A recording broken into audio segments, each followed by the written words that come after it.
Hi, it's Brett, and this is Brett and Some Books. Today we're continuing Who Ate the First Oyster by Cody Cassidy. This chapter is called Who Was the First Murderer in the First Murder Mystery? If the time of our species on Earth were a day, this happened 25 minutes before midnight, or 5,300 years ago.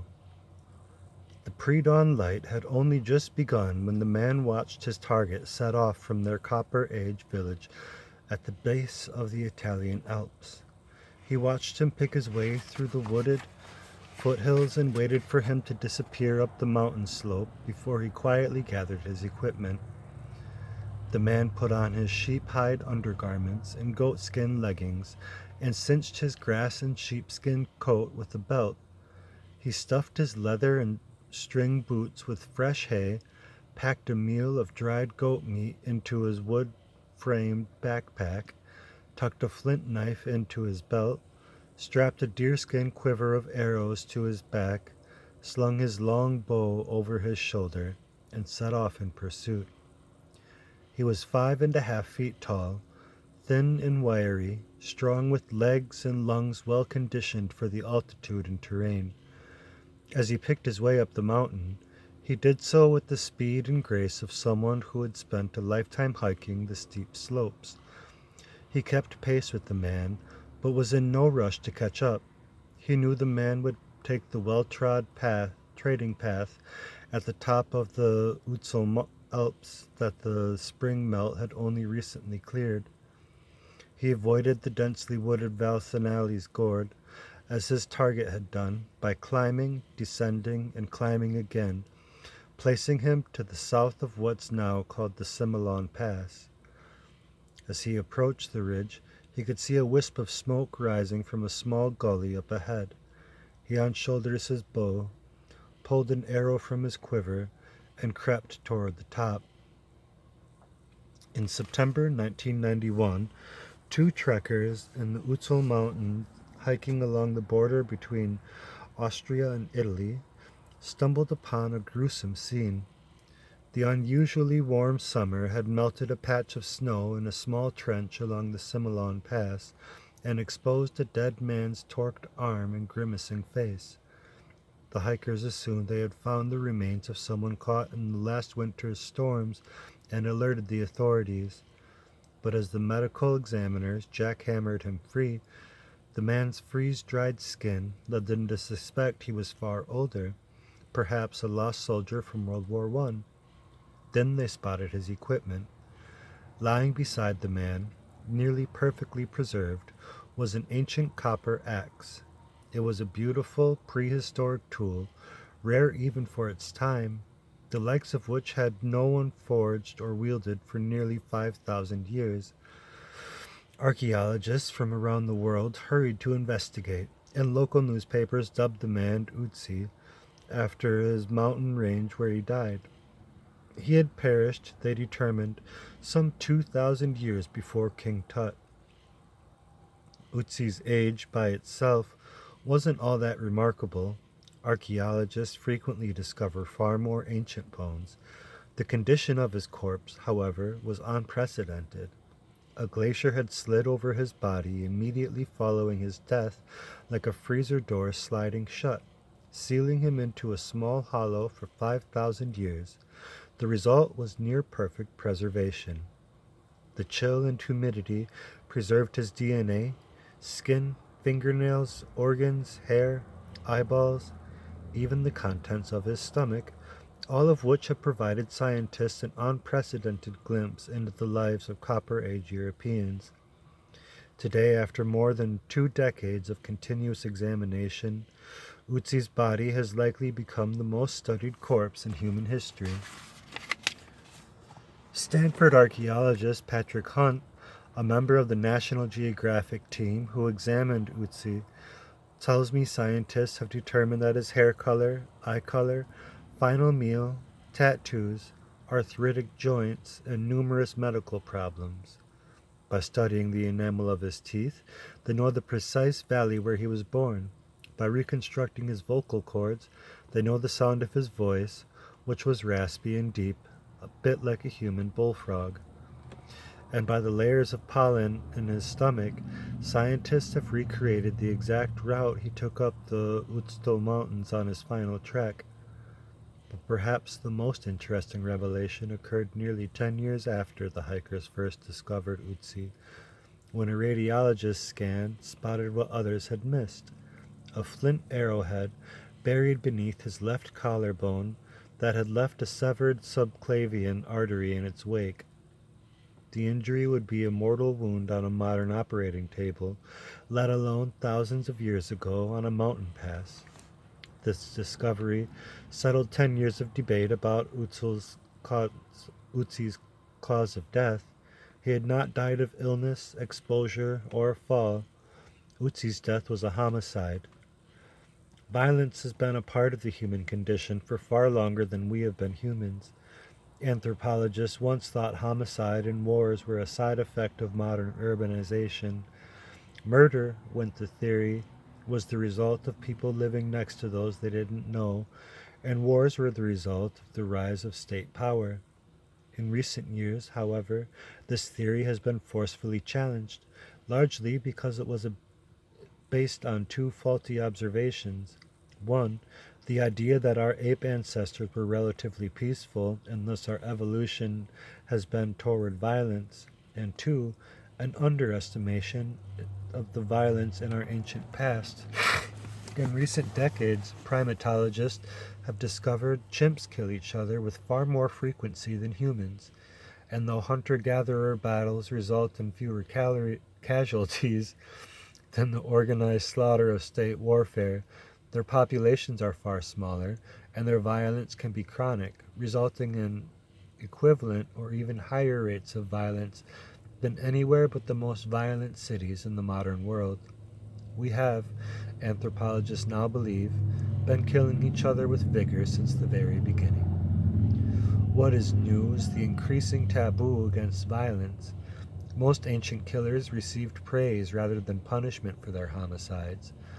Yet as cooperation resulted in survival value and nicer people became selected for, a process some anthropologists called self-domestication, homicide became, at least situationally, taboo, and a killer could occasionally risk reprisal if their act was discovered.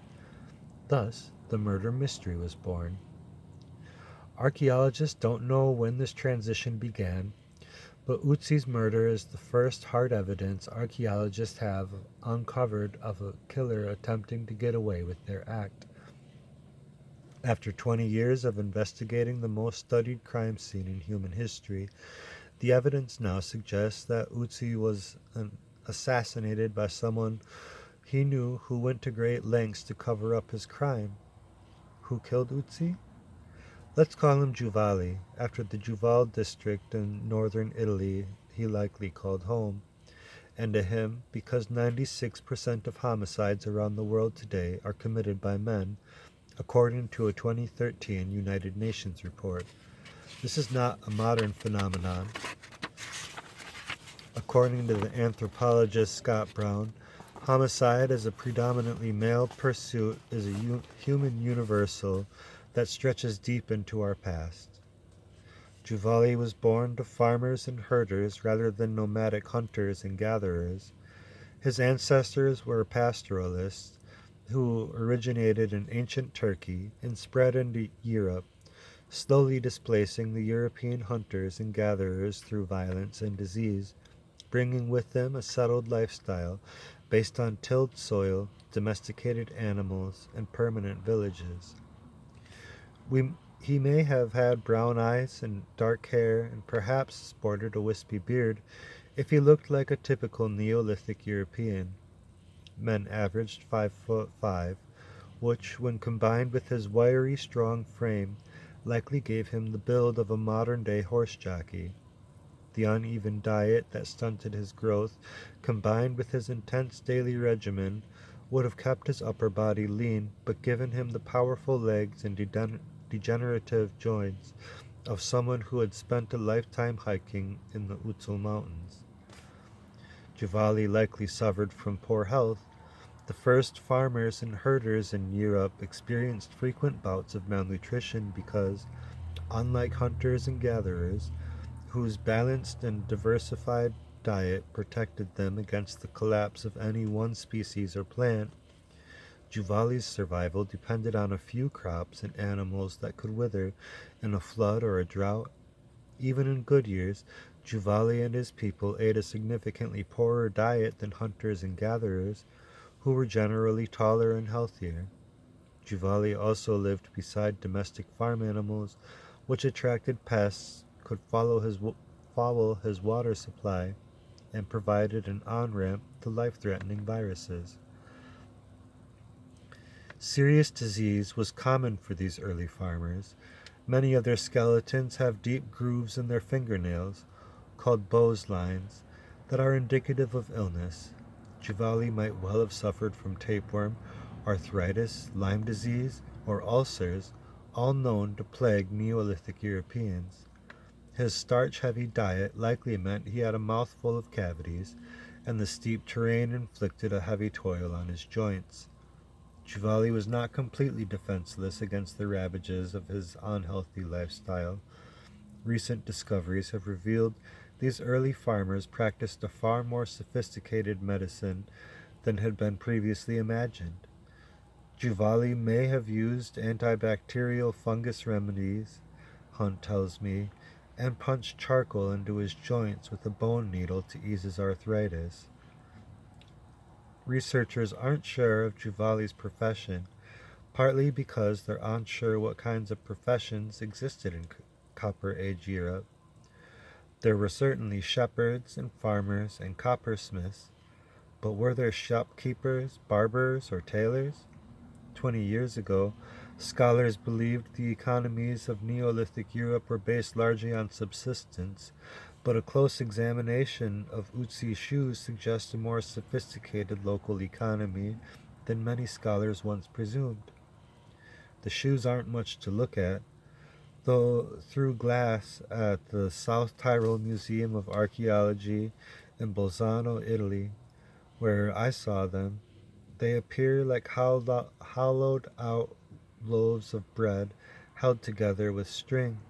But soon after Utzi's discovery, they sparked the interest of Peter Havlicek, a professor of shoe technology in Zlin, Czech Republic.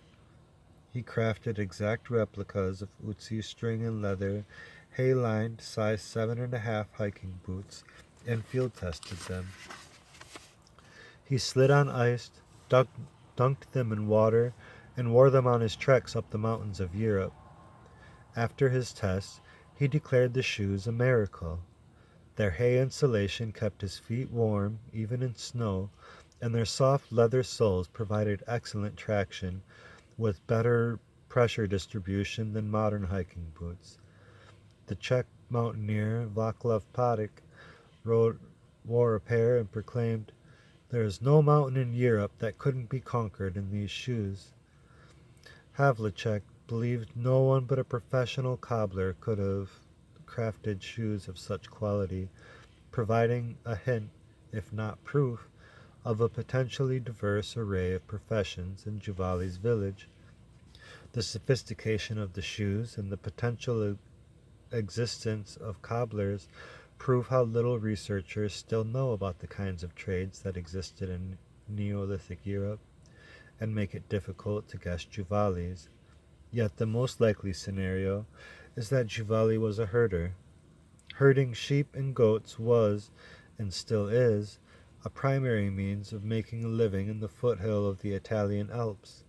To this day, if you walk the Utsul Alps, you'll hear the gentle gonging of cow and sheep bells ringing along the hillsides. But it isn't merely playing the odds to suggest Juvali herded sheep or goats. His murderous disposition is also evidence of a herding lifestyle, because herders in ancient, lawless environments were a particularly violent lot.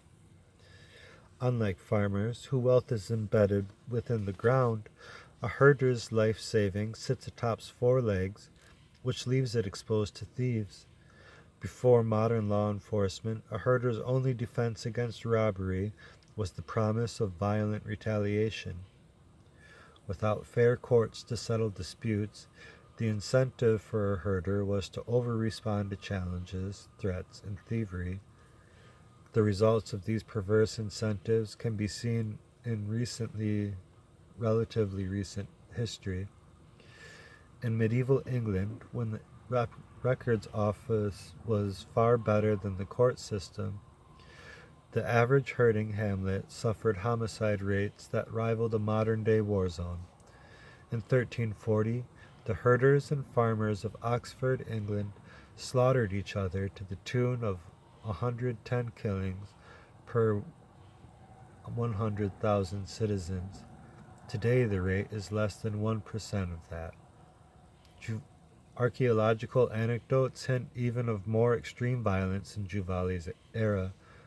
Many of the world's most famous archaeological discoveries contain grisly footnotes. Smashed skulls, embedded arrowheads, cut throats, and signs of strangulation. One of the oldest skeletons of North America is the 9,400-year-old Kennewick Man, found along the banks of the Columbian River. He happens to have a stone spear point buried in his pelvis. The Lindo Man is a 2,000-year-old well-preserved body found in an English peat bog. He died from a smashed skull, a cut throat, and a broken neck. The Toland Man is a 2,500-year-old body found in Denmark, so perfectly preserved in a bog that you can read his final expression and see the noose that hanged him tied around his neck. A Swedish cemetery dating from the area was excavated, and the lead archaeologist, T. Douglas Price, determined that 10% of the deaths were violent. The modern rate is about 1.4 out of 100,000. In Juval's herding village, the evidence suggests his homicide would have not been a particularly unusual occurrence. Recently, the South Tyrol Museum of Archaeology hired Munich homicide detective Alexander Horn to investigate the Ötzi case. As in any homicide, he first tried to establish Juvali's motive. Almost immediately, he ruled out robbery. The more powerful piece of evidence at the scene is the presence of Ötzi's rare copper axe, which is like finding a Rolex on the waist or on the wrist of a modern homicide victim. Not only can robbery be ruled out, but if a member of a rival clan had shot Ötzi, they would have taken the axe as a trophy. The best explanation, according to Horn, is that the murderer left the axe because he had common acquaintances who would have recognized it. In other words, Horn believes Juvali knew his victim, which is, even if we were simply guessing, by far the most likely scenario. According to the University of Virginia sociologist Donald Black, fewer than 10% of modern homicides are committed for practical gains such as robbery. Most homicides, he writes, are actually cases of capital punishment in which the victim is tried, convicted, and sentenced, and executed by a killer who feels justified. Extending this modern analysis of homicide to one committed so long ago may feel like a leap, but a bone-deep gush in Ötzi's hand is further evidence Juvali may not have been set on revenge, or may have been set on revenge. The cut is a classic defensive wound, according to Horn, and the degree of healing on that wound suggests the injury occurred some 48 hours prior to Ötzi's death. Hunt also tells me Ötzi's own knife flint has a broken tip that would have rendered it useless. The fact that he hadn't repaired it yet suggests he snapped it shortly before his death. Finally, investigators have identified someone else's blood on Utzi's cloak. Together with the blood, the knife, and the wound, Utzi suggested Utzi wounded or perhaps killed someone 24 to 48 hours before his own death. Perhaps, Horn suggests, Juvalis knew the victim, providing him with powerful and timeless motive as he tracked his target up the mountain. The weather must have been pleasant the day Juvali shot Utzi. The carbon embers on the bacon and bread found in Utzi's stomach suggest he built a fire in a nearby galley along with the mountain pass and casually ate his lunch. By the food's position in Utzi's digestive system, researchers have estimated that this final meal occurred approximately half an hour before his death. Ballistic analysis indicates Juvali had a position approximately 100 feet from Utzi and fired his bow from just below him and to the left. 100 feet is roughly the length of a basketball court, and considering his prehistoric equipment, it was a phenomenal distance. Even modern bow hunters shooting carbon fiber arrows at deer prefer to be closer. But Juvali's aim was true. His arrow pierced Utzi's left shoulder blade, severed the main artery that provided blood to his arm, and stopped just below his collarbone. He died within moments from arterial blood loss. Juvali then approached, knowing surely that his arrow had found its mark. He flipped Utzi over as he lay dying, explaining the corpse's oddly torqued shoulder, and wrenched his arrow from his back, separating the arrowhead from the shaft, and wrenched his arrow. Archaeologists excavating the site found 14 arrows, but they all belonged to Utzi. Juvali's arrow is gone. Juvali likely removed the identifying skull. Here, Horn believes the same reason that a modern assassin picks up bowling casings. He may have even buried his victim in the snow, which would help explain Utzi's remarkable condition. The lengths Juvali had went on in order to cover up his crime are in the end the most powerful pieces of evidence against him. If Juvali had simply wanted to kill Utzi without witnesses, he didn't need to follow him to the top of a mountain. Doing so exaggerates only that he didn't want whiteness, but that he didn't want to obscure Utzi's cause of death. By following him into the Simlon Pass, his actions suggest a motive so obvious that the townfolk knew Utzi's true cause of death, Juvali would have been the prime suspect. To get away with murder, he followed Utzi up the Alps, believing the remoteness of their locations would prevent the body's discovery. In this, he turned out to be spectacularly correct. And that is the end of that chapter. If you liked it, please like and subscribe so you can get more. And thank you.